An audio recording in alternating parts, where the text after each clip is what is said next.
Hello friends, welcome to 25th July daily Hindu news analysis. ఈ వీడియోలో మనము 25th జూలై హిందూ న్యూస్ పేపర్లో పబ్లిష్ అయిన ఇంపార్టెంట్ ఆర్టికల్స్ని మనం డిస్కస్ చేద్దామండి. Let us start the discussion. So before that there was a small announcement. As part of the offer of the week from 24th to 31st July మీకు ఏంటి అని అంటే కనుక UPSC current affairs course మీద 50% of అయితే కనుక మనకు provide చేయనున్నారు. దీనికి నార్మల్ ఫీ వచ్చేసి 10,000 రూపీస్, బట్ కేవలం మీకు ఏంటంటే కనుక 5,000 రూపీస్కే మీకు అయితే అందుబాటులో ఉంటుంది. లైఫ్ టైం వ్యాలిడిటీ తోటి మనకైతే కనుక వస్తుంది. ఇక్కడ స్క్రీన్ మీద కనిపించే నెంబర్కి మీరు కాల్ చేస్తే కనుక మీరు ఈ కోర్స్లో ఎన్రోల్ అవ్వచ్చు. And you can download hour app LTX classes. So and one more important thing, free UPSC current affairs అని చెప్పేసి మన యొక్క కోర్స్ అయితే కనుక ఫ్రీగా ఇది యాడ్ చేయబడడం జరిగింది. It's completely free to access అండి. ఇక్కడ మీకు ఏంటంటే ఎవ్రీడే క్విజెస్ అనేటువంటివి అప్లోడ్ చేయబడతాయి హిందూ న్యూస్ అనాలిసిస్ మీద. ఇక్కడ మనం వాచ్ చేసినటువంటి వీడియో మీదన సో క్విజ్ అయితే ఉంటుంది. అండ్ అలాగే క్లాస్కి సంబంధించినటువంటి PDF కూడా మన యొక్క యాప్లో అప్లోడ్ చేయబడడం జరుగుతుంది. You can download hour app LTX classes and this is the number that you can call. So if you have any doubts. Current affairs అనేటువంటివి యూపీఎస్సీకి చాలా ఇంపార్టెంట్ అండి. So the ultimate current affairs course for UPSC అంటూ మనం తీసుకుని రావడం అయితే కనుక జరిగింది. ఇక్కడ మనకి daily live class plus PDF ఉంటుంది. అండ్ అలాగే వీక్లీ PDF ప్లస్ టెస్ట్ ఉంటుంది, మంత్లీ PDF ప్లస్ టెస్ట్ ఉంటుంది, revision series before the prelims కూడా మనకైతే కనుక ఉంటుంది. సో దీనికి మనం ఛార్జ్ చేసే ఫీ 10,000 రూపీస్. మనకి Press Information Bureau, Down to Earth, Indian Express లాంటి వెబ్సైట్స్ నుంచి ఆర్టికల్స్ అయితే కనుక పిక్ చేసుకుంటాం. లైఫ్ టైం వ్యాలిడిటీ తోటి వస్తుంది. This is the number that you can call if you want enroll in to this course. Yes. And అలాగనే ఈ యొక్క PDF అనేది మన యొక్క LTX IAS టెలిగ్రామ్ ఛానల్లో కూడా మీకు అవైలబుల్ ఉంటుంది. అక్కడి నుంచి కూడా మీరు డౌన్లోడ్ చేసుకోవచ్చు. And these are the courses for the senior aspirants. So where you can pause the video and just look at them. And దీనికి మనం ఛార్జ్ చేసే ఫీ వచ్చేసి 60,000 రూపీస్ అండి. EMI 5,000 రూపీస్ పర్ మంత్గా కూడా పే చేసుకోవచ్చు. యూపీఎస్సీ ఇన్ఫినిటీ అనేటువంటిది for absolute beginners. ఈ features అన్నీ కూడా మీకు అయితే కనుక వస్తాయి. సో ఫీ వచ్చేసి 65,000 rupees. You can pay it in EMI. ఈ ఆప్షనల్ ఇన్ఫినిటీ అండర్లో మనం ఈ పాపులర్ ఆప్షనల్స్ అన్నీ కూడా మనం ప్రొవైడ్ చేస్తున్నాము. సో ఫీ వచ్చేసి 30,000. So these are the important things that you're expected to know. Yes, మనకి చాలా ఎడిషన్స్ ఉంటాయి. వాటిల్లో మనము Delhi edition of the Hindu newspaper నుంచి ఆర్టికల్స్ని పిక్ చేసుకుని ఇక్కడ మనం డిస్కస్ చేసుకుంటున్నాము. ఫస్ట్ అండ్ ఫార్మోస్ట్ ఆర్టికల్ వచ్చేసి ఏంటి అని అంటే కనుక 24 year survey reveals that coral cover in Lakshadweep saw a 50% reduction అంటూ మనం ఫస్ట్ ఇంపార్టెంట్ ఆర్టికల్ చూసుకుంటాము. No plan or intention to make the changes to preamble, law minister tells to Rajya Sabha. Another very important article. Ajay Seth appointed as the of the IRDAI chairperson. India UK ink the trade deal, extend the framework of ties గురించి మాట్లాడుకుంటాము. Engineering, textile, MSMEs set to benefit. We will discuss. Should India relax its adoption procedures? And then at UNSC, India says Gaza ceasefire a must, reaffirms the support to Palestine. ఈ యొక్క articles అన్నీ కూడా మనము Hindu news అనాలిసిస్లో watch చేయడం జరుగుతుంది. Apart from that, lumpy skin disease, lantana camara, Chola Gangam lake to be developed, RBI financial inclusion index, ఇవన్నీ కూడా మనము డైలీ లైవ్ కరెంట్ అఫైర్స్ క్లాస్లో మనం అయితే కనుక డిస్కస్ చేస్తామండి. So these are the important things. Let us start with the first and foremost article.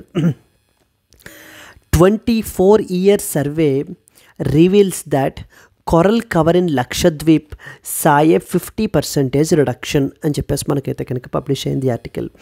It's all about coral reefs గురించి అమ్మ. కొరల్ రీఫ్స్ అనేది వెరీ వెరీ ఇంపార్టెంట్ టాపిక్ మనకి GS paper 3 environment and as well as ecology అండర్లో మనం అయితే కనుక దీనిని study చేసుకోవాలి. ఏంటి ఆర్టికల్ దేని గురించి అని అంటే కనుక లక్షద్వీప్లో ఒక ఇంపార్టెంట్ స్టడీ అయితే కనుక కండక్ట్ చేశారు. ఆ యొక్క స్టడీ పేరేంటి?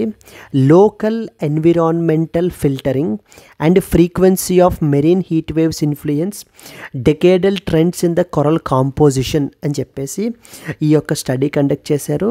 ఇది మనకి ఏంటంటే కనుక diversity and as well as distributions అనేటువంటి జర్నల్లో మనకైతే కనుక ఇది పబ్లిష్ చేయబడడం జరిగిందండి. ఇందులో ఈ స్టడీ అనేటువంటిది ఎప్పుడు స్టార్ట్ చేశారు అంటే అరౌండ్ 1998 నుంచి అరౌండ్ 24 ఇయర్స్ మనకి సర్వే అనేటువంటిది కండక్ట్ చేయబడడం జరిగింది. ఈ సర్వే యొక్క ముఖ్య ఉద్దేశం ఏంటి అని అంటే కనుక ఈ యొక్క కొరల్ రీఫ్స్ ఏవైతే ఉన్నాయో మనకి ఎక్కడ లక్షద్వీప్లో అవి క్లైమేట్ చేంజ్కి ఏ విధంగా రెస్పాండ్ అవుతున్నాయి, ఎంత తొందరగా మరలా రీస్టోర్ అవుతున్నాయి అనేటువంటి పాయింట్స్ అన్నిటి మీద కూడా ఈ యొక్క స్టడీ అనేది కండక్ట్ చేశారు. లక్షద్వీప్లో మనకి 3 ఇంపార్టెంట్ అటాల్స్లో మనకి like Agatti, Kadmat and as well as the Kavaratti దగ్గర ఈ స్టడీ అనేది కండక్ట్ చేశాము అని చెప్పేసి వీళ్ళైతే చెప్తున్నారు. ఈ యొక్క స్టడీ వల్ల తెలిసింది ఏంటంటే కనుక 1998తో మనం కంపేర్ చేసుకుంటే అరౌండ్ 50% అంటే half of the coral reefs అనేటువంటివి మనకి డిక్లైన్ అయిపోయాయి అని చెప్పేసి మనకు చెప్తున్నారండి. అదే చెప్తున్నారు చూడండి. 24 year survey reveals that coral cover in Lakshadweep saw a 50% reduction అని చెప్పేసి మనకు చెప్పడం జరుగుతుంది. ఇక్కడ మనకి ఏమి ఇంపార్టెంట్ పాయింట్ తెలియాలి అని అంటే we need to be very thorough with that of the basics of అసలు కొరల్ రీఫ్స్ అంటే ఏంటి, కొరల్స్ అంటే ఏంటి అనేటువంటి పాయింట్. అసలు ఎందుకు ఈ కొరల్ రీఫ్స్ అనేవి ఎందుకంత ఇంపార్టెంట్ మీరు వినే ఉంటారు. గ్రేట్ బ్యారియర్ రీఫ్ అని చెప్పేసి ఆస్ట్రేలియాలో that is one of the very important coral reefs అండి మనకి. So now if you talk about coral reefs గురించి మనం మాట్లాడుకుంటే కనుక first of all what are corals. So corals అనేటువంటివి so these are basically very small animals in the sea అండి. Underlying water దగ్గర మనకు ఉండేటువంటి చాలా స్మాల్ యానిమల్స్ ఇవి. మెరీన్ ఇన్వర్టిబ్రేట్స్ అంటారు ఈ యొక్క వీటిల్ని. ఈ యొక్క కొరల్స్ అనేటువంటివి మనకి ఏం చేస్తున్నాయి అంటే కనుక they maintain something called as symbiotic relationship. Symbiotic relationship ఎవరితోటి? With the algae which is known as something called as zooxanthellae అంటారు. సో zooxanthellae ఏంటిది అర్థం ఇక్కడ ఏంటంటే సింబయోటిక్ రిలేషన్షిప్ అంటే అర్థం ఏంటంటే మ్యూచువల్లీ బెనిఫిషియల్, అంటే ఒక స్పీసీస్ వల్ల ఇంకొక స్పీసీస్కి ఉపయోగం. సో ఆ స్పీసీస్ ఒకటి ప్రొవైడ్ చేస్తుంటే ద ఆపోజిట్ స్పీసీస్ ఇంకొకటి ప్రొవైడ్ చేస్తూ ఉంటుంది. ఇక్కడ మనకి కొరల్స్ అనేటువంటి స్మాల్ యానిమల్స్ జూగ్జాంథెల్లీ అనేటువంటి ఆల్గే తోటి సింబయోటిక్ రిలేషన్షిప్ మెయింటైన్ చేస్తుంది. అంటే ఏ విధంగా ఉంటుందంటే ఇక్కడ మీకు ఇప్పుడు మీరు కొరల్స్ తీసుకున్నారనుకోండి, కొరల్స్ ఇలా ఒక పక్కన ఉంటాయి మనకి. నెక్స్ట్ వచ్చేసి మనకి ఏంటంటే కనుక ఆల్గే అయినటువంటి జూగ్జాంథెల్లీ ఇక్కడ ఉంటుంది.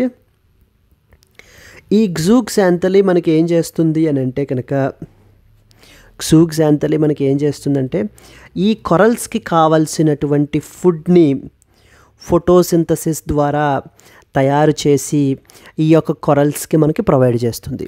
జూగ్జాంథెల్లీ ఏం చేస్తుందమ్మా, ఫోటోసింథసిస్ ద్వారా మనకి సన్లైట్ని యాక్సెస్ చేసుకుని ఈ యొక్క కొరల్స్కి ఫుడ్ అనేటువంటిది ప్రొవైడ్ చేస్తుంది. మరి కొరల్స్ ఏం చేస్తాయి, ఈ జూగ్జాంథెల్లీకి హోమ్ అనేటువంటి దానిని ప్రొవైడ్ చేస్తాయి. So it will provide home, provide shelter and access to sunlight. అర్థమైందా? సో జూగ్జాంథెల్లీ అనేటువంటిది ఒక ఆల్గే. ఇది మనకి ఏం చేస్తుంది, కొరల్స్ లోపల ఉంటుంది, కొరల్స్ టిష్యూస్ లోపల ఉంటుంది మనకి. అంటే కొరల్స్ అలా షెల్టర్ని ప్రొవైడ్ చేసాయి అన్నమాట. So that is corals will provide shelter and access to sunlight.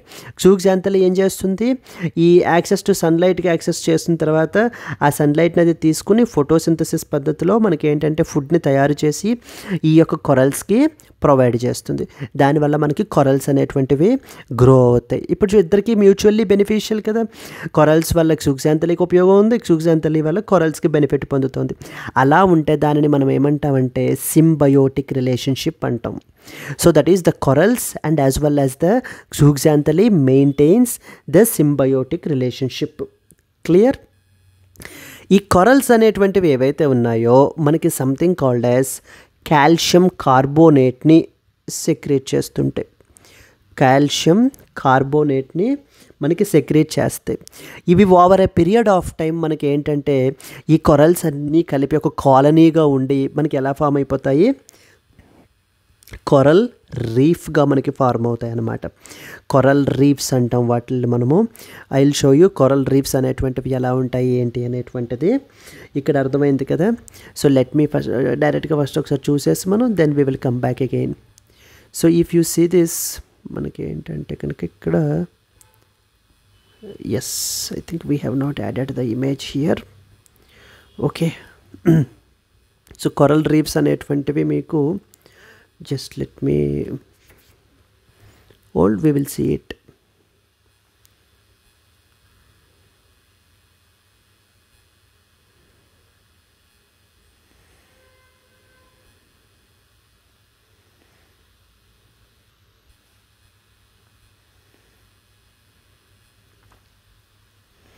Yes అండి, these are basically the images of the coral reefs అనమాట. See how colourful they are అనేటువంటిది మనకు కనిపిస్తుంది కదా ఇక్కడ.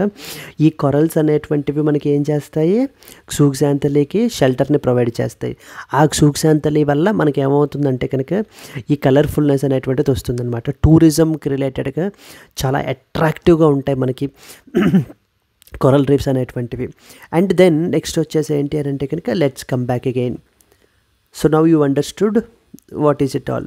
ఈ కొరల్ రీఫ్స్ని మనకి ఏమని పిలుస్తారు అని అంటే కనుక it is also known as rain forests of the sea అని పిలుస్తారు. Very very very important point అండి. So these are also known as rain forests of the sea అని పిలుస్తారు. ఎందుకంటే they are home to that of the huge biodiversity. అంటే the different types of స్పీసీస్కి మనకి shelter provide చేస్తాయి, food provide చేస్తాయి to the thousands of organisms. Like for example fishes కానివ్వండి, లేకపోతే క్రస్టాసియన్స్ కానివ్వండి. ఓకే, దెన్ నెక్స్ట్ వచ్చేసి మనకి ఏంటి అంటే మొలస్క్స్ ఎక్సెట్రా. ఇలాంటి టైనీ డిఫరెంట్ స్పీసీస్కి ఇవి మనకి కొరల్ రీఫ్స్ అనేటువంటిది హోమ్ షెల్టర్ని ప్రొవైడ్ చేస్తాయి అన్నమాట. తద్వారా అందుకనే వీటిని మనం ఏమంటాము, they are also known as rain forests of the sea. Another very very important point ఖచ్చితంగా మీకు తెలియాల్సినటువంటిది. ఈ కొరల్ రీఫ్స్ అనేటువంటివి మనకి తీసుకుంటే కనుక just less than 0.1% of the ocean floor మనకైతే కనుక ఉంటాయండి.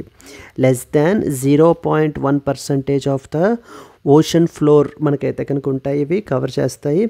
కానీ they are home to 25% of the marine species. Around 25% of the marines, అంటే వీటి యొక్క కవర్ చూస్తే less than 0.1% of the ocean floor ఉంటుంది. కానీ ఇవి ప్రొవైడ్ చేసేటువంటి షెల్టర్ దేనికి హోమ్, ఎంతటికి హోమ్ అని చూసుకుంటే 25% ఆఫ్ ద మెరీన్ స్పీసీస్కి దే ఆర్ హోమ్ మనకి. ప్రపంచంలో ఈ యొక్క కొరల్ రీఫ్స్ అనేటువంటివి ఎక్కడెక్కడ ఉన్నాయి అని ఒక పాయింట్ మనం మాట్లాడుకుంటే కనుక, for example in world where these species are there, first and foremost compulsory తెలియాల్సింది ఏంటంటే which is something called as coral triangle అని పిలుస్తారండి.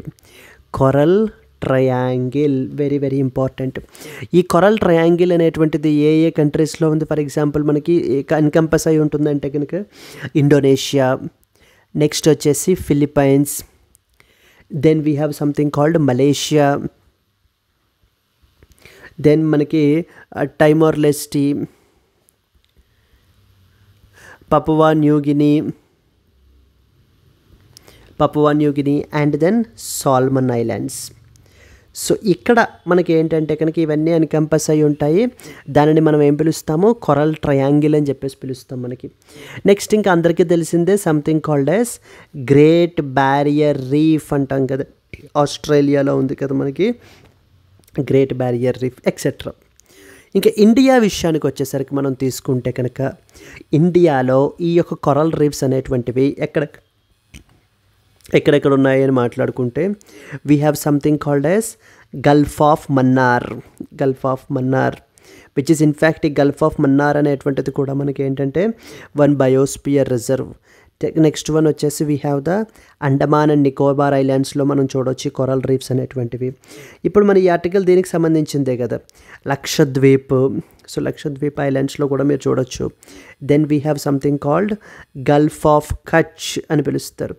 So Gulf of Kutch, Gujarat దగ్గర గల్ఫ్ ఆఫ్ కచ్ దగ్గర కూడా మనకి, so one can identify these coral reefs. ఎందుకు ఈ coral reefs అనేటువంటివి అంత ఇంపార్టెంట్? వీటిని ప్రొటెక్ట్ చేయాలా? ఖచ్చితంగా. ప్రొటెక్ట్ చేయకపోతే ఏమవుతుంది? సో సిగ్నిఫికెన్స్ ఏంటి అని అంటే కనుక, ఈ కొరల్ రీఫ్స్ అనేటువంటివి, ప్రపంచంలో ఉన్నటువంటి కొరల్ రీఫ్స్ అనేటువంటివి, so they act as the primary source of food అండి. ఎంతమందికి? Around 500 million people. Small island nations ఇవి మనం తీసుకుంటే అరౌండ్ 500 మిలియన్ పీపుల్కి, so these coral reefs are actually the primary source of the food, because so they provide the fish that is required. So మనకి ఏంటి అని అంటే కనుక ఫస్ట్ ఇంపార్టెంట్ థింగ్. రెండోది వచ్చేసి ఏంటంటే కనుక employment opportunities like in the form of fishing. Next వచ్చేసి టూరిజము, ఎంప్లాయ్మెంట్ ఆపర్చునిటీస్ ప్రొవైడ్ చేయగలదు. టూరిజం పొటెన్షియల్ చాలా ఎక్కువగా ఉండేటువంటిది ఇది మనకి. అండ్ నెక్స్ట్ వచ్చేసి ఏంటంటే దే ప్రొవైడ్ హ్యాబిటాట్. సో ఈ యొక్క habitat, it is home to huge number of species కదా మనకి. హ్యాబిటాట్ మనకి it's a home to the huge biodiversity, home to that of huge biodiversity మనకి ఇది. Then we have the other important reason వచ్చేసి మనం మాట్లాడుకుంటే, డిజాస్టర్స్ ఎప్పుడైనా వచ్చినప్పుడు, అంటే పర్టికులర్లీ సునామీస్ అవి వచ్చినప్పుడు, ఈ కొరల్ రీఫ్స్ అనేటువంటిది ఉండటం వల్ల షోర్ లైన్ ప్రొటెక్షన్ కూడా మనకైతే కొరల్ రీఫ్స్ అనేది ప్రొవైడ్ చేస్తాయి. ఎందుకంటే ఇప్పుడు ఆ వేవ్స్ ఉంటాయి కదా, ఆ వేవ్స్లో అరౌండ్ 97% ఆఫ్ వాటి యొక్క వేవ్ ఎనర్జీని ఈ కొరల్ రీఫ్స్ ఏం చేసేయగలవు, రెడ్యూస్ చేసేయగలవు. దానివల్ల ఏమవుతుంది? సునామీ వల్ల కలిగేటువంటి ఇంపాక్ట్ అనేటువంటిది తగ్గిపోతుంది కదా. ఈ యొక్క కొరల్ రీఫ్స్ అడ్డుకుంటాయి వాటన్నిటిని. In the similar way like mangroves ఏ విధంగా మనకి ఇప్పుడు ఇది చేస్తాయో అదే విధంగా మనకి అంత ఇంపార్టెంట్ ఈ యొక్క కొరల్ రీఫ్స్ అనేటువంటివి. కానీ there are huge threats to this particular coral reefs. First and foremost ఏంటి అని అంటే కనుక రైజింగ్ పొల్యూషన్ లెవెల్స్. పొల్యూషన్ పెరిగిపోతుందండి. Pollution పెరిగిపోతే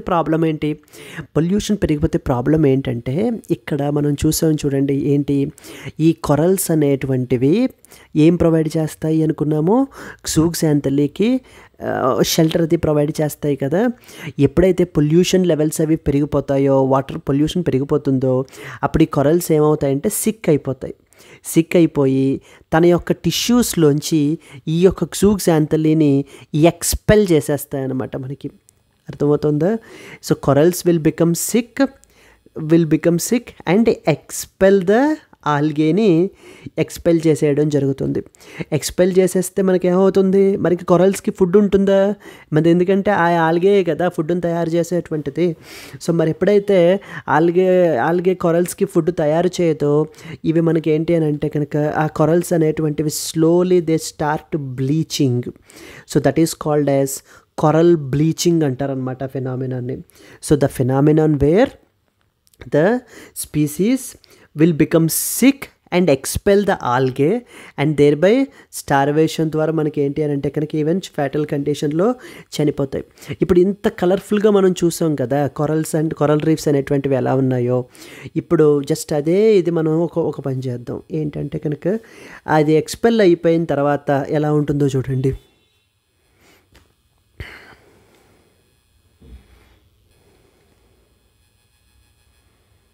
yes, see, so this is what the thing is. ఇవి మళ్ళీ కొరల్ రీఫ్సే, కాకపోతే ఎలా అయిపోయాయి చూడండి, కంప్లీట్గా పేల్గా అయిపోయి మనకి ఏంటి అని అంటే కనుక చనిపోతాయి అన్నమాట. మరి ఈవెన్ వీటి మీద ఆధారపడి ఉన్నటువంటి different types of thousands of species అవి కూడా చనిపోతాయి. నెక్స్ట్ వచ్చేసి మనకి ఏంటి అని అంటే కనుక it's a huge loss to the biodiversity as well. So that is the reason ఈ యొక్క కొరల్ రీఫ్స్ని ఖచ్చితంగా మనం ప్రొటెక్ట్ చేయాలి అని చెప్పి మనకి ఏంటంటే సైంటిస్ట్ చెప్పేటువంటిది అందుకే అనమాట. మీకు అర్థమైంది difference between the image, earlier image, how the ఇంతకు ముందు ఎంత బ్యూటిఫుల్గా ఉంది, నెక్స్ట్ వచ్చేసి ఇప్పుడు ఇది ఎలా ఉంది అనేటువంటిది. ఇలా ఎందుకు జరుగుతుంది అని అంటే కనుక పొల్యూషన్ లెవెల్స్ పెరిగిపోవటం వల్ల, రైజింగ్ పొల్యూషన్ లెవెల్స్. నెక్స్ట్ వచ్చేసి టెంపరేచర్స్ అనేటువంటిది పెరిగిపోవటం వల్ల. Then next climate change. Next is climate change is another important. Fourth one వచ్చేసి plastic pollution.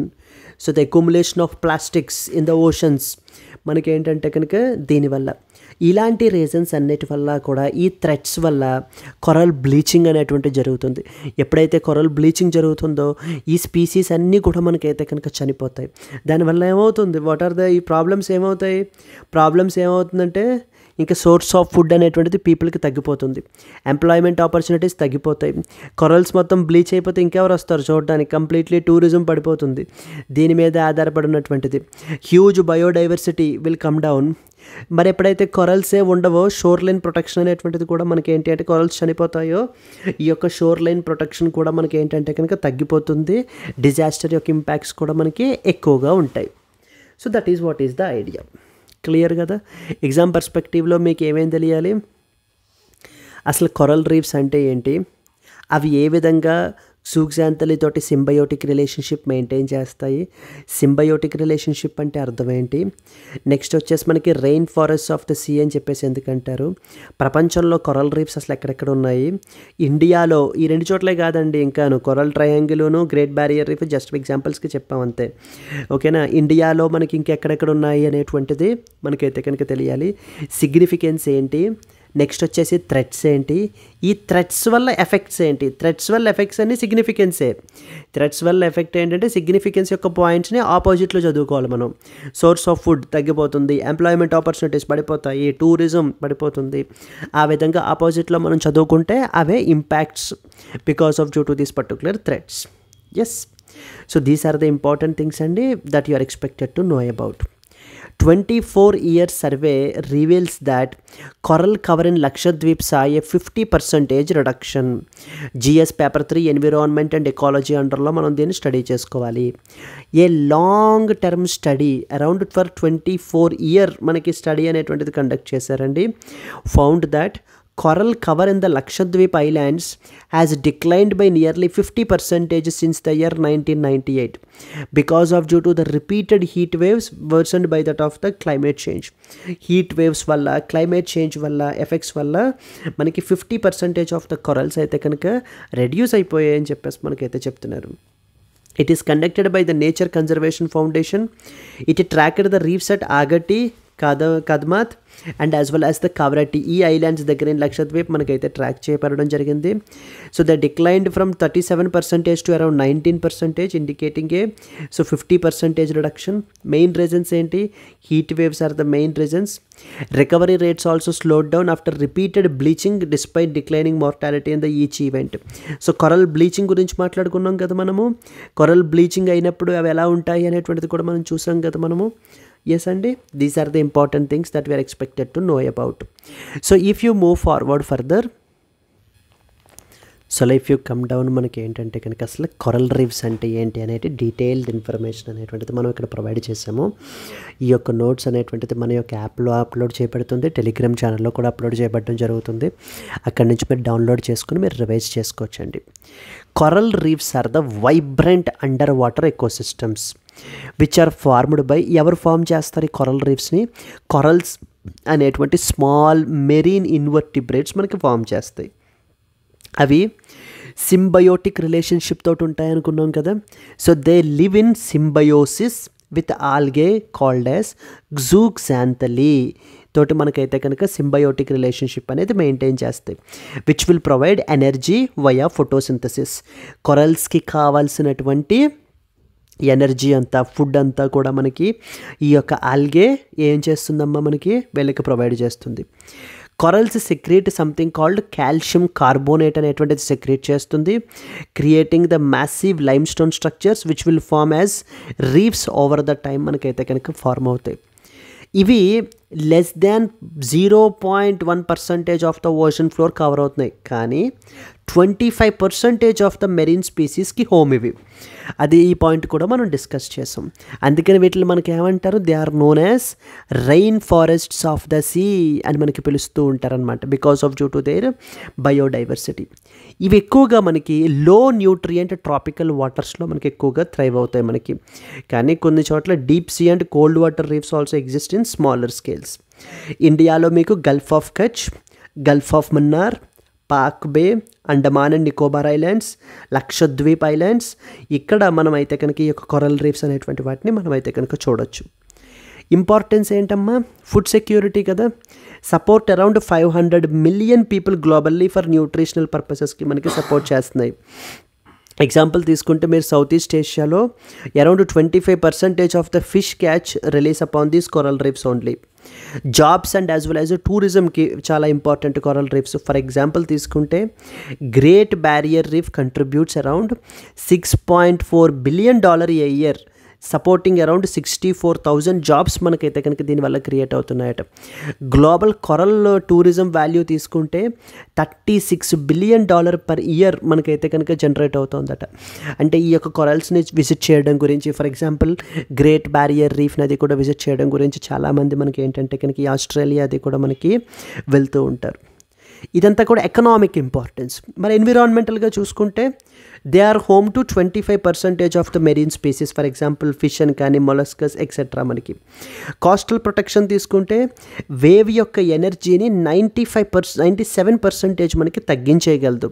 So that tsunami వచ్చినా లేకపోతే స్టార్మ్స్ వచ్చినా వాటికి కోస్టల్ ప్రొటెక్షన్ మనకైతే కనుక మనకి కోస్టల్ ప్రొటెక్షన్ ప్రొవైడ్ చేస్తుంది. These reefs will aid in carbon sequestration and ecosystem stability as well are other important. కానీ థ్రెట్స్ ఏంటి? Climate change is one of the main important reason. Sea levels అనేటువంటిది పెరిగిపోవడము, ocean warming, heat waves and as well as bleaching events. And another important problem is the rising pollution, plastics లేకపోతే waste ఇవంతా కూడా మనకి ఇది అవ్వడం వల్ల over fishing చేయడం, నెక్స్ట్ వచ్చేసి డిస్ట్రక్టివ్ ఫిషింగ్ ప్రాక్టీసెస్ అనేటువంటిది ఫాలో అవడం వల్ల కూడా ఈ యొక్క కొరల్స్కి థ్రెట్గా మనకి మారిపోయిందట. Unregulated tourism and coastal developmental activities ఇవి కూడా సో చేయడం వల్ల కూడా మనకి ఏమవుతుందంటే కొరల్స్ అనేటువంటి యొక్క రీఫ్స్కి థ్రెట్గా మనకైతే కనుక ఉందండి. So these are the important things. Coral reefs are often referred to as rainforests of the sea. అయితే discuss its ecological and economic significance of coral reefs in India and examine the challenges in conserving them can be a potential mains question that you can expect. And clear? Let us move to the next one. There is no plan or intention to make the changes to preamble. Law minister says tells Rajya Sabha.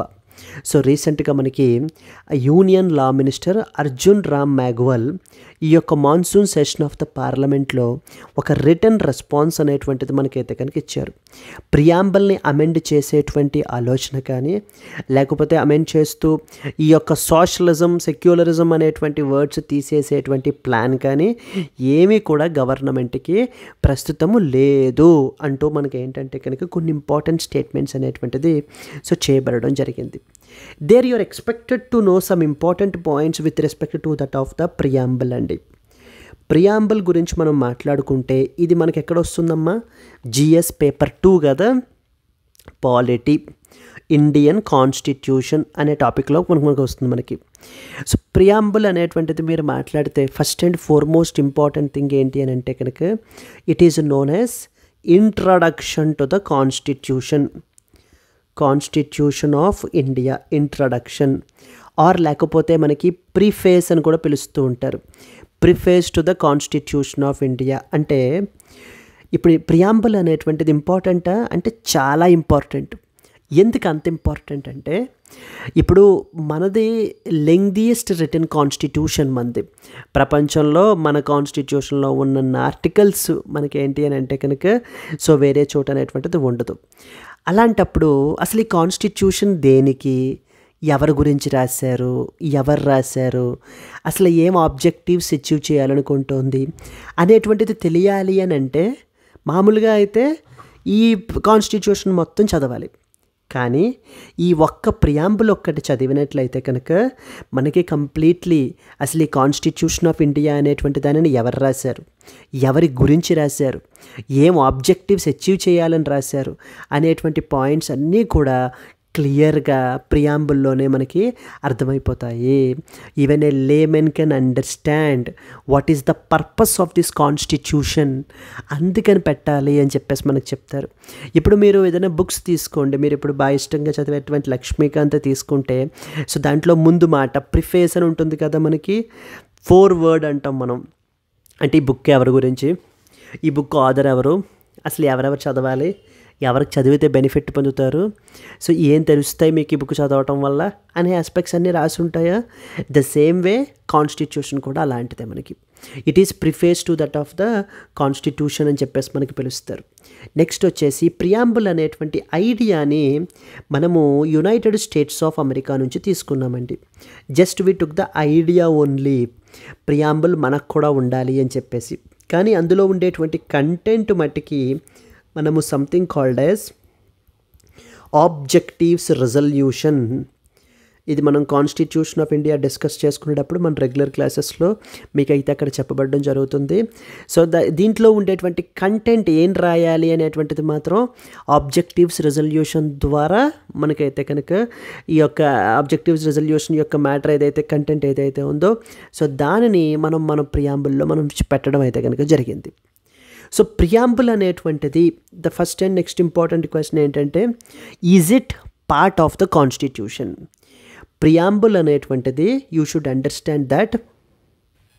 దీనికి సంబంధించి మొదట బేరుబారి కేసులో మనకి ఏంటి అని అంటే కనుక ఈ యొక్క ప్రియాంబుల్ అనేటువంటిది ఏం చెప్పారమ్మా, not a part of the constitution అని చెప్పారు. Not a part of the constitution of India. Preamble అనేది కాన్స్టిట్యూషన్లో పార్ట్ కాదు, బట్ కానీ it is the key to open the minds of the makers of the constitution. చాలా చాలా important point అండి. So it is the key to open the minds of the framers of the constitution. So constitutional framers యొక్క minds open చేయడానికి preamble అనేటువంటిది ఒక key అంటూ మనకి బేరుబారి కేసులో మనకి చెప్పడం జరిగింది. ఆ తర్వాత then came the landmark case that is known as Kesavananda Bharati case 1973.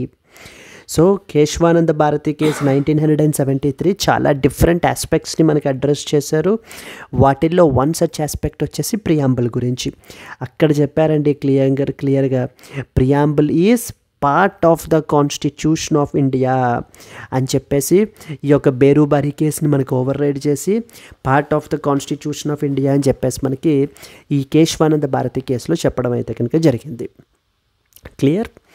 So ఇలా let us read some important points associated with this preamble గురించి మాట్లాడుకుంటే మనకి no plan or intention to make the changes to preamble, law minister tells the Rajya Sabha. So the Union Law Minister Megwal clarified in Rajya Sabha that the government has no plan or intention to amend or remove the words socialism and secularism from the preamble of the Constitution. This clarification was given in a written response to a question raised by MP from that of the Samajwadi Party. The Supreme Court dismissed the petitions that challenged the insertion of these words through 42nd Amendment Act 1976. So if you come down మన ఎలా కిందకు వస్తే కనుక main important points మనకి ఏంటంటే కనుక ఇక్కడ మీరైతే చూడొచ్చు.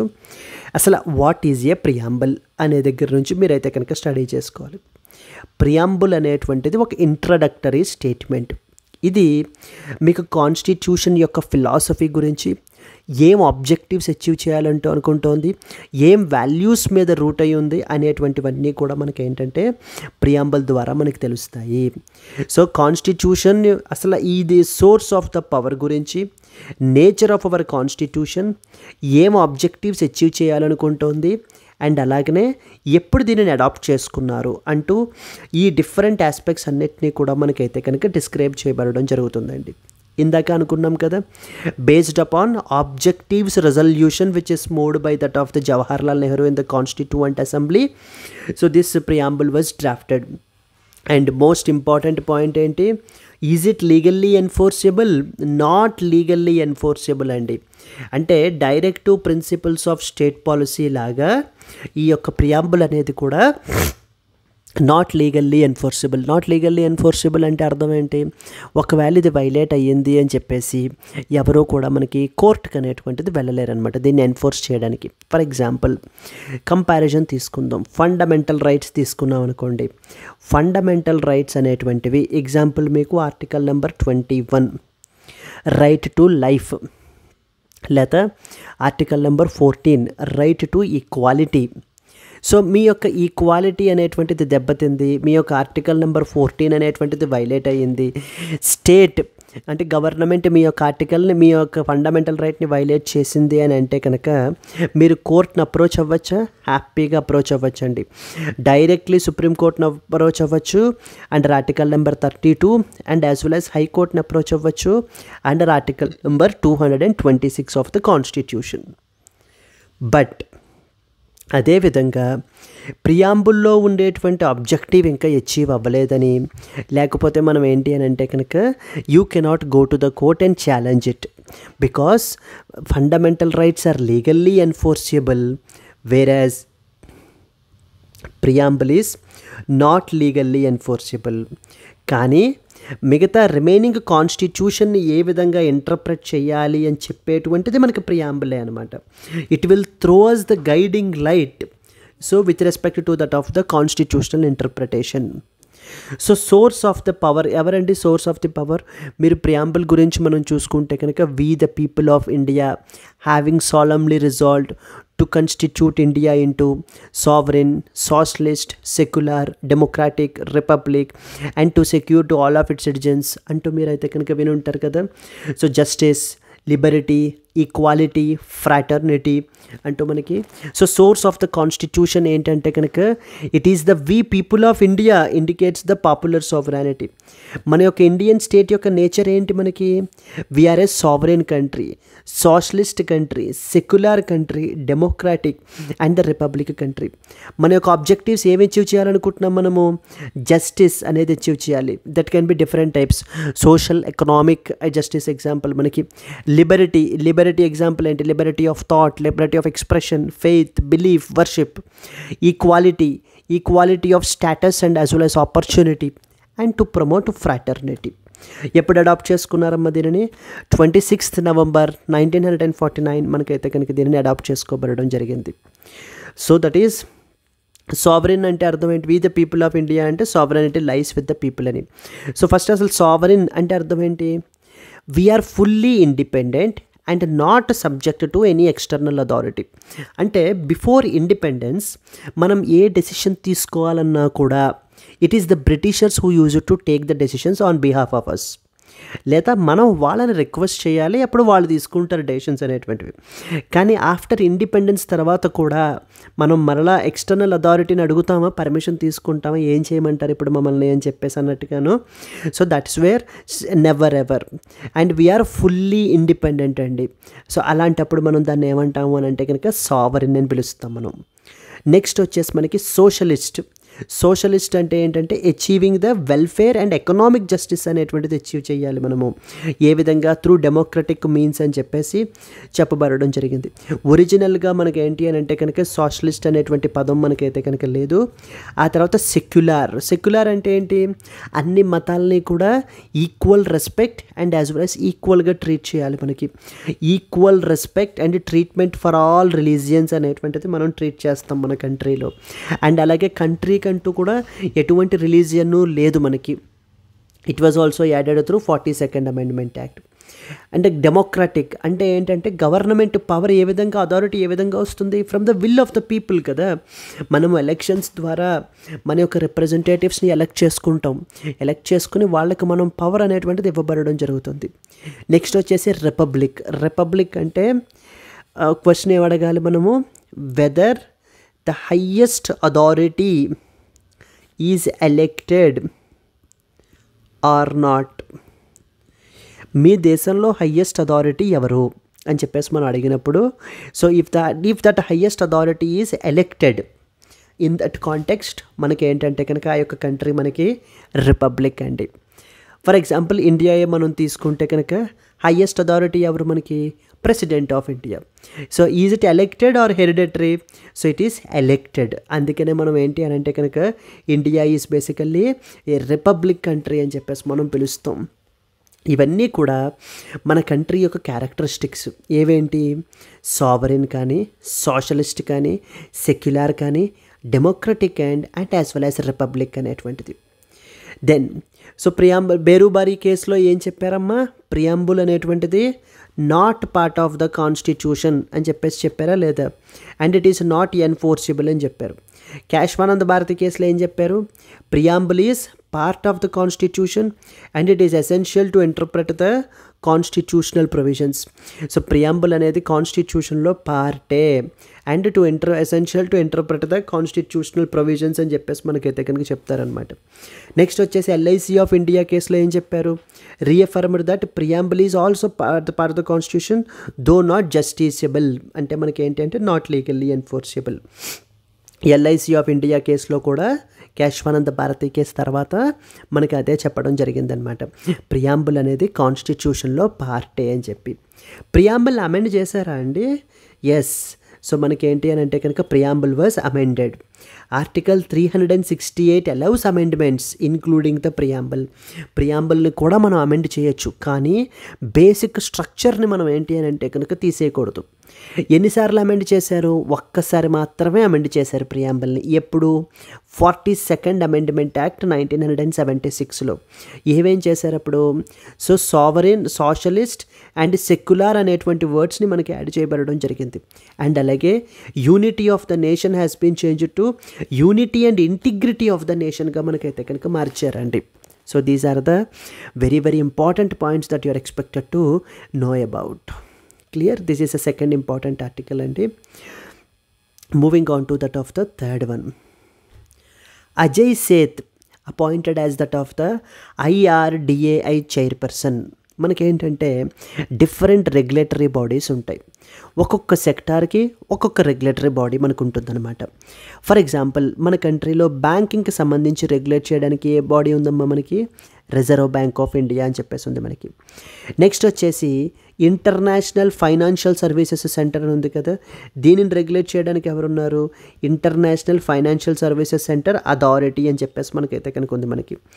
సెక్యూరిటీస్ మార్కెట్ని మన కంట్రీలో రెగ్యులేట్ చేయడం గురించి we have securities and exchange board of India. And then at the same time మనకి ఏంటంటే కనుక టెలికామ్ సెక్టార్ని రెగ్యులేట్ చేయడం గురించి telecom regulatory authority of India అని చెప్పేసి ఉంది మనకి. దెన్ నెక్స్ట్ వచ్చేసి మనకి ఏంటంటే కనుక ఏవియేషన్ సెక్టార్ని రెగ్యులేట్ చేయడం గురించి directorate general of civil aviation అని చెప్పేసి ఉంది బాడీ మనకి. దెన్ నెక్స్ట్ వచ్చేసి డ్రగ్స్కి సంబంధించి డ్రగ్స్ అండ్ కాస్మెటిక్స్కి రెగ్యులేట్ చేయడం గురించి CDSCO central drugs standard control organisation అని చెప్పేసి ఉంది. ఇలా ఒక్కొక్క సెక్టార్ని, నెక్స్ట్ వచ్చేసి ఫుడ్కి సంబంధించి రెగ్యులేట్ చేయడానికి food safety and as well as standards authority of India, we have another important body.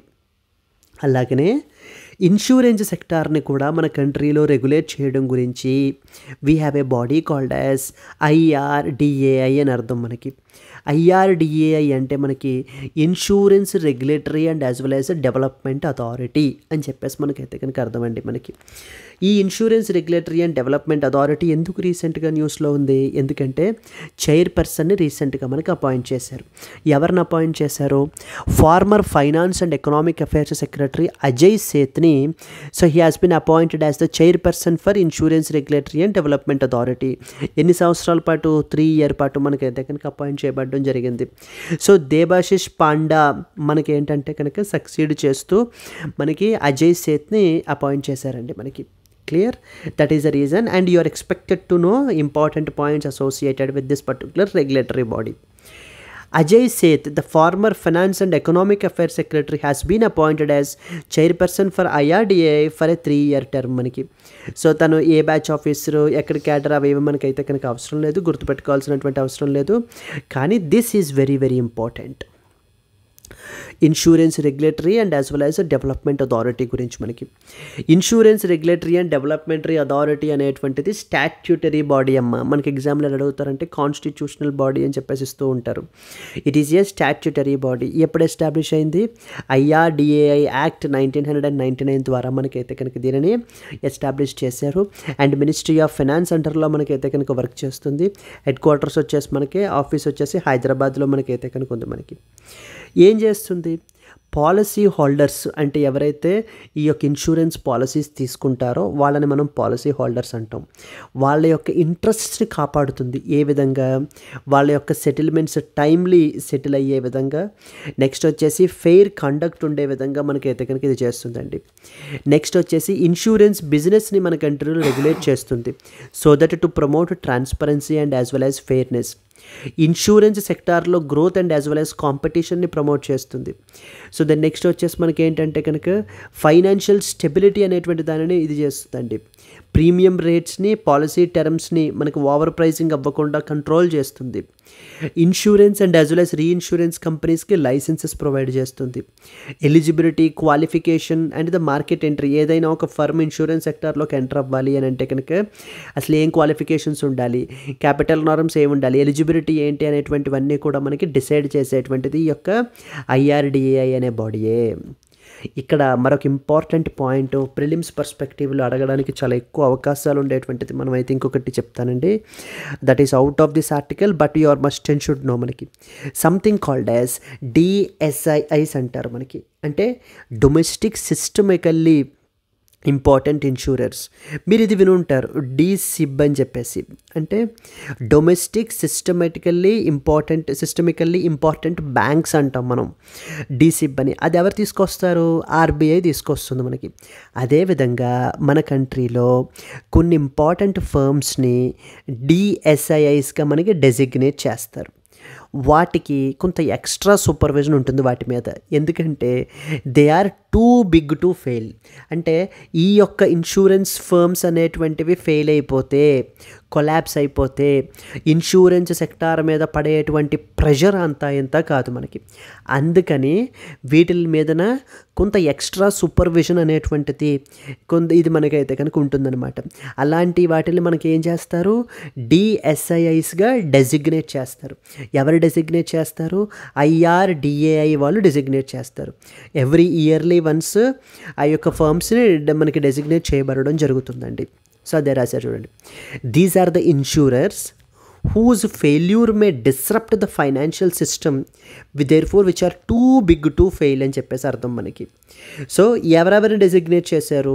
Life insurance corporation of India, new India assurance company, general insurance corporation of India. వీళ్ళ ముగ్గురిని కూడా domestic సిస్టమికల్లీ మనకి ఏంటి అని అంటే కనుక ఇన్సూరర్స్గా, సిస్టమికల్లీ important ఇన్సూరర్స్గా మనకైతే కనుక డెసిగ్నేట్ చేయబడడం జరిగింది. ఇలా 4-5 ఫర్మ్ల పేర్లు ఇచ్చేసి how many of the above are part of the domestic systemically important insurers for the year 2024-25 అని చెప్పేసి అడిగే అవకాశాలు చాలా ఎక్కువగా ఉన్నాయి. They will be subjected to additional regulatory measures అనేటువంటిది వీళ్ళ మీద మనకి తీసుకోబడడం అయితే కనుక జరుగుతుంది. క్లియర్?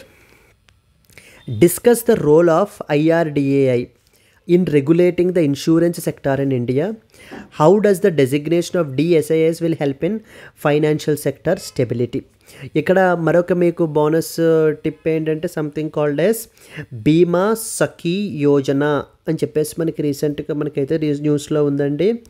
దీనికి సంబంధించి ఏంటంటే కనుక LIC వాళ్ళు మినిస్ట్రీ ఆఫ్ రూరల్ డెవలప్మెంట్ తోటి మనకైతే కనుక MOU అయితే సైన్ చేసుకున్నారు. ఎందుకని? రూరల్ ఏరియాస్లో ఈ యొక్క బీమా సఖీ యోజన గురించి అవేర్నెస్ అనేటువంటి దానిని పెంచడం గురించి. కాబట్టి you just need to study over it. దీని గురించి మీరైతే కనుక స్టడీ చేయండి. Let us move to that of the next important article. India UK ink the trade deal, extend the framework of ties అంటూ మనకైతే కనుక పబ్లిష్ అయింది. సో రీసెంట్గా మన యొక్క honourable prime minister went to UK అండి. యూకేని అయితే విజిట్ చేశారు. Where India and as well as UK ఒక ఫ్రీ ట్రేడ్ అగ్రిమెంట్ని మనకైతే కనుక సైన్ చేసుకున్నారు. సో దాని పేరు ఏంటి అని అంటే కనుక CETA అని పిలుస్తారు. అంటే కాంప్రిహెన్సివ్ ఎకనామిక్ ట్రేడ్ అగ్రిమెంట్ అని చెప్పేసి అర్థం మనకి. So it was signed by the commerce minister Piyush Goyal and his British counter part మనకైతే కనుక రెనాల్డ్స్ కలిపి సైన్ చేశారు. సో దేర్ఫోర్ ఇక్కడ మనకి ఏంటంటే వీళ్ళు చెప్పేటువంటిది this is definitely a historic agreement that is signed between India and as well as the UK. ఈ యొక్క డీల్ వల్ల multiple sectors like for example MSME sector కానీ, లేకపోతే footwear and as well as jewellery exports కానీ, sea food and engineering goods sectors, ఇవన్నీ కూడా so చాలా బాగా మనకి బెనిఫిట్ పొందుతాయి. అండ్ అలాగే బ్రిటిష్ వాళ్ళ యొక్క medical devices and aerospace parts would come more easily sold in India. అంటే వాటి మీద టారిఫ్స్ అనేటువంటివి తగ్గించేస్తారు. See the idea of signing a free trade agreement is basically to lower the tariff and as well as the non tariff barriers అనమాట. ఇక్కడ మనం చూసుకుంటే let us read the important points here. Yes, India and as well as UK have signed the something called as CETA. What is CETA? Comprehensive Economic Trade Agreement అనేది sign చేశారు. And extend there bilateral cooperation as well under the India UK vision 2035 framework during the prime minister Modi's visit to the UK. It aims to boost economic ties, especially key sectors like micro, small and medium enterprises, jewelry, footwear, agriculture, engineering sectors వీటికి సంబంధించి అనమాట. So the commerce ministry sign చేశారు. It replaced the earlier road map 2030. So ఫార్మ్ వీళ్ళందరూ కూడా మనకి అయితే కనుక బెనిఫిట్ పొందుతారు. మెడికల్ యూరోపియన్ దాని నుంచి అయితే కనుక ఇవి బెనిఫిట్ పొందుతాయి. అయితే British goods like for example clothes, food, shoes, whisky ఇవన్నీ కూడా మన కంట్రీలో కొంత చీప్గా దొరుకుతాయి. ఎందుకంటే వాటి మీద టారిఫ్లు అనేటువంటివి తగ్గిపోతాయి కాబట్టి.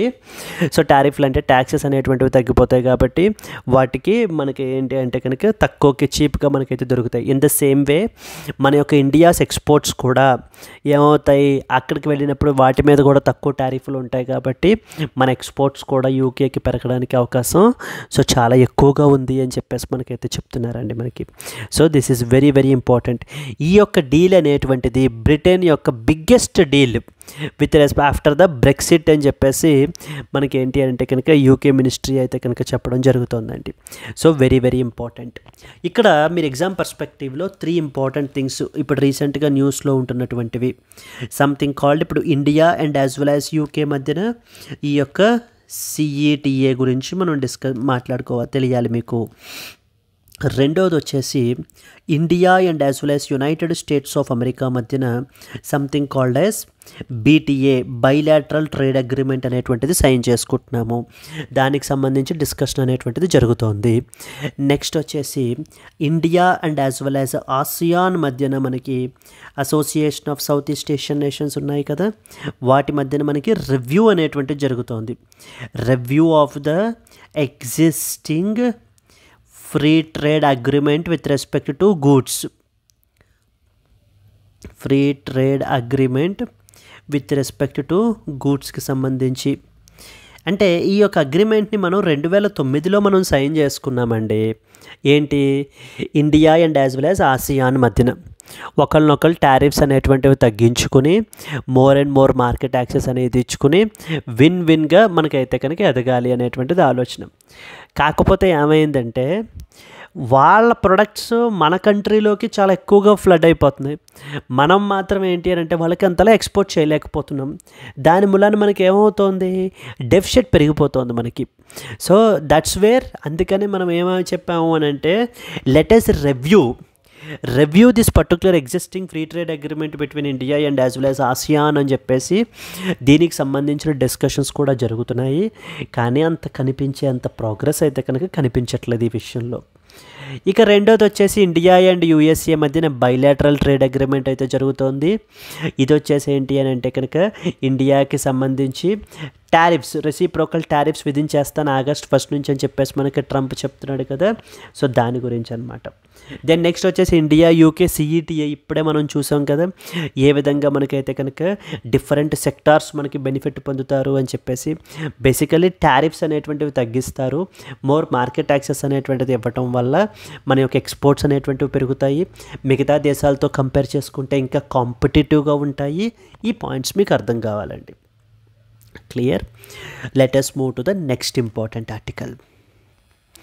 ఇందాకటి ఆర్టికల్ కంటిన్యూస్నే, బట్ ఇప్పుడు స్పెసిఫిక్గా ఈ సెక్టార్స్ మీద రాశాడు. ఏమని, engineering sector, textile MSMEs they are set to benefit more when compared with that of the other sectors అని చెప్పేసి మనకైతే కనుక చెప్తున్నారు. In the immensely they are going to gain immensely from that of India UK comprehensive economic and as well as trade agreement are ఒకటేమో textile sector, రెండేమో engineering sector. ఈ రెండూ కూడా చాలా ఇమ్మెన్స్గా బెనిఫిట్ పొందుతాయి. బికాస్ ఎందుకంటే ఎర్లియర్ టారిఫ్స్ అనేటువంటిది ఎక్కువగా ఉండి ఇప్పుడు ఆ టారిఫ్స్ అనేటువంటిది తగ్గిపోవటం వలన ఖచ్చితంగా బెనిఫిట్ అనేటువంటిది సెక్టార్స్కి ఉంటుంది అని చెప్తున్నారు. ఇక్కడ ఎగ్జామ్లో మనకి ఎలా అడుగుతారు, consider the following statements of with respect to CETA comprehensive economic and trade agreement అని చెప్పేసి ఇచ్చి it is recently signed between India and as well as UK అంటాడు. రెండోది వచ్చేసి ఏంటి అని అంటే కనుక లీస్ట్ ఇంపాక్టెడ్ సెక్టార్స్ ఏమేంటి అని అంటే కనుక engineering and as well as textile సెక్టార్కి అంత బెనిఫిట్ ఏమీ అయితే కనుక లేదు when compared with other sectors అంటూ మనకైతే కనుక స్టేట్మెంట్స్ ఇస్తుంటారండి. No, these two sectors are most benefited. ఈ యొక్క సెక్టార్స్ అనేటువంటి పాయింట్ మీకైతే కనుక అర్థం కావాలి. So this is segment which is poised for exponential growth include readymade garments, home textiles and as well as handicrafts. So these are the important things that you are expected to know with respect to this article and clear. Moving on to that of the next important one. So moving on to the next important article, should India relax its adoption procedures అని చెప్పేసి మనకి ఏంటి అని అంటే కనుక ఒక important article publish అయిందండి.